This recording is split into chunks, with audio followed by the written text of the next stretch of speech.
All right, so we're diving into Mel Robbins and her book, The Let Them Theory. Yeah. But first, I gotta say, I was really struck by about the author section. I mean, Yeah. this woman's done it all. Lawyer, entrepreneur. She even owned a pottery studio at one point. Huh. That's pretty cool. Yeah, it really makes you realize she's not some, ivory tower guru. Right. She's been there. She's been in the trenches for Yeah. sure. Yeah, you can definitely feel that authenticity in her writing. I think that's a big part of why she connects with so many people. For sure. So in the book, she starts off by talking about this really tough time in her life.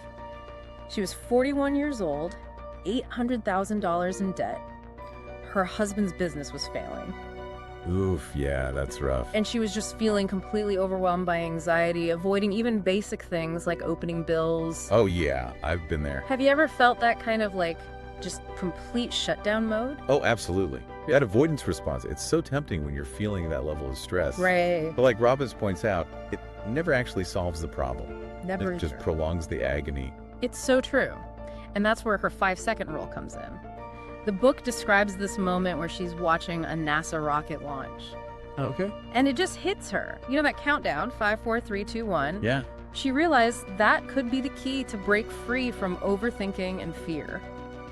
It's funny how something so visually powerful like a rocket launch can spark such a simple but profound idea. You're right. And the thing is, it's not just some random motivational gimmick.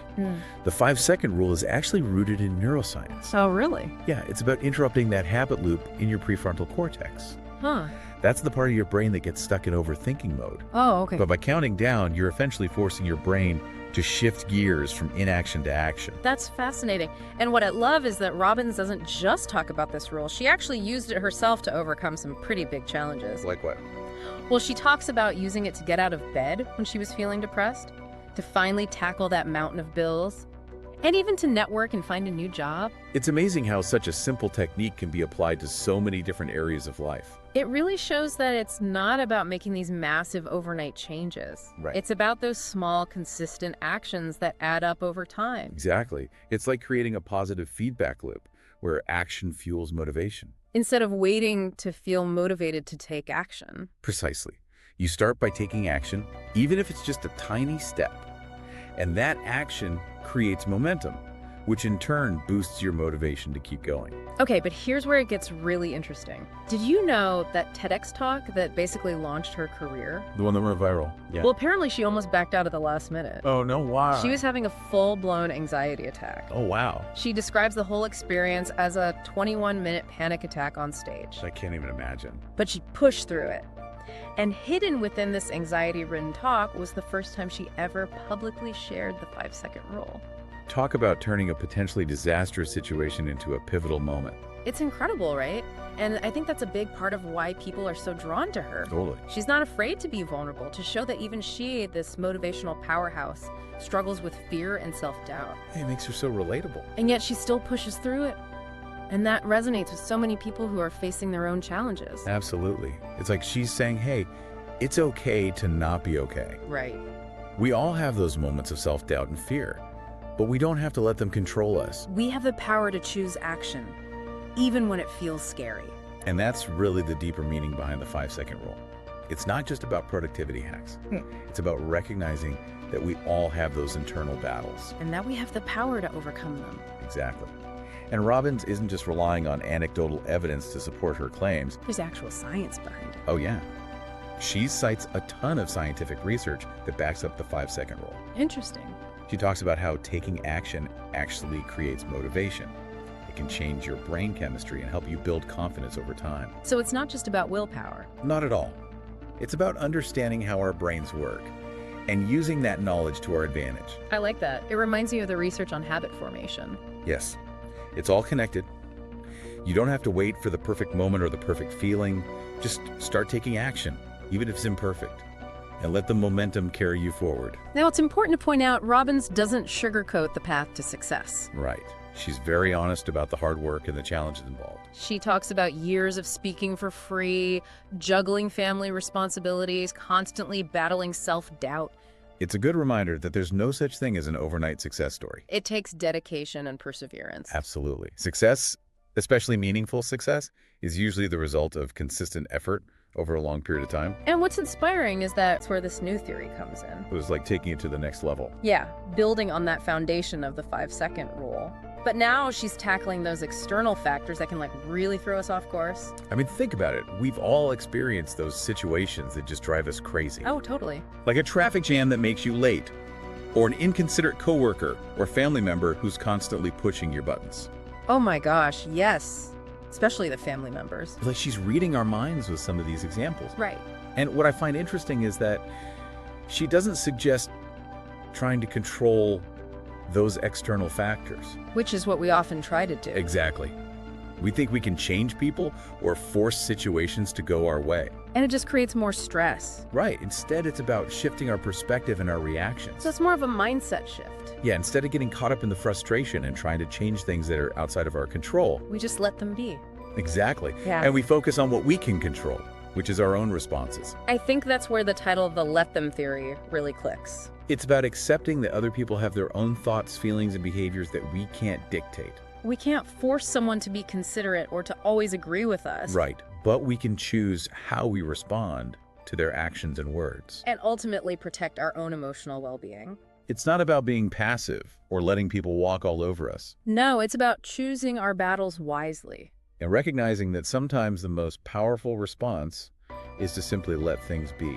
Throughout the book, she provides some really practical strategies for applying the Let Them theory in different areas of life. Oh yeah, like what? Well, she talks about dealing with stress, overcoming fear of judgment, navigating challenging relationships. Things we all struggle with. Exactly. One example that really resonated with me was about letting go of the need to control other people's reactions. Oh yeah, that's a big one. We can't control how someone else feels or responds to us. But we can control how we communicate and how we set boundaries. So important. And she talks a lot about self-compassion in this context. Which is so crucial. It's not just about letting others be, it's about letting ourselves be too. Accepting our imperfections. Acknowledging our emotions. And being kind to ourselves. Especially when things get tough. She ties this into the idea of choosing the love we deserve. Oh, I like that. It's about recognizing our own worth and setting standards on the relationships. Paying attention to how people treat us. And having the courage to walk away from relationships that are draining or disrespectful. That can be so hard, though. It can be, especially if it's a long-standing friendship or a family relationship. But she makes this point that sometimes letting go is the most loving thing we can do. For both ourselves and for the other person. It creates space for growth and healing. And it's not about blaming or judging the other person. Right. It's about recognizing that sometimes people are just at different stages in their lives. And their paths might diverge. And that's okay. One thing that really struck me was her emphasis on the importance of adult friendships. Oh yeah, those are so vital. But we don't always talk about it. No, we don't. She acknowledges that friendships evolve and change over time. Which is natural. But she also provides guidance on how to cultivate those meaningful and supportive friendships as adults. It's about being intentional with our time and energy. Nurturing the connections that bring us joy and support. And being open to forming new friendships along the way. And she doesn't shy away from the challenging aspects of friendships either. Like what happens when conflict arises or when a friendship starts to fade. Yeah, she offers advice on how to navigate those situations with grace and understanding. It's about communicating honestly, setting boundaries, and knowing when to let go. And sometimes letting go of a friendship can be just as painful as ending a romantic relationship. It's important to honor those feelings Yeah. and give ourselves time to grieve the loss. It's a really refreshing, I found really intriguing, is this idea that people only change when they feel like it. Ooh, that's a tough one. It is. It's a hard truth to swallow, especially if we're trying to change someone else's behavior. It's so tempting to try to fix people. I know, but she cautions against that. She says it's not our job to change other people. We can't force someone to change no matter how much we want them to. It's about respecting their autonomy and their right to make their own choices. Even if we don't agree with those choices. Exactly. Instead, she suggests focusing on our own influence and setting a positive example. Creating an environment that encourages growth and change.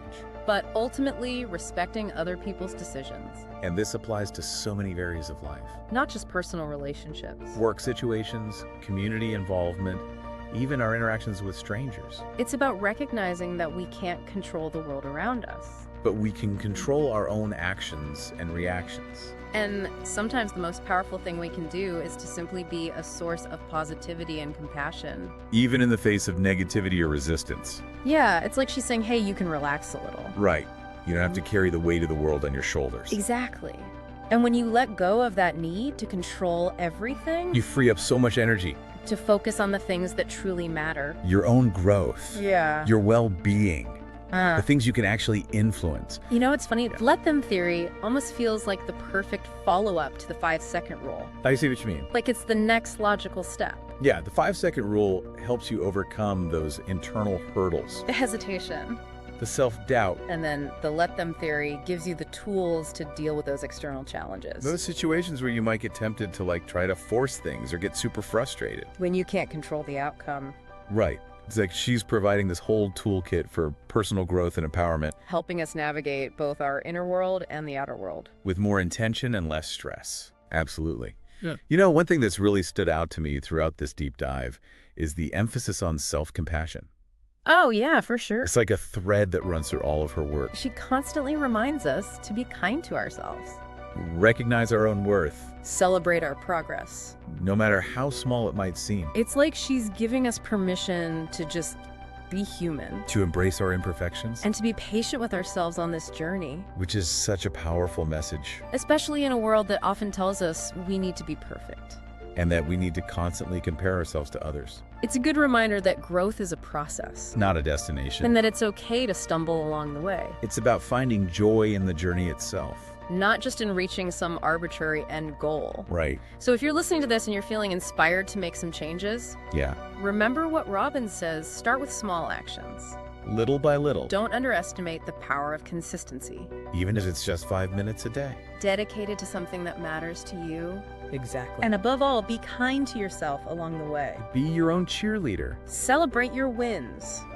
Learn from your setbacks. And just keep moving forward. You've got this. And remember, you're not alone in this.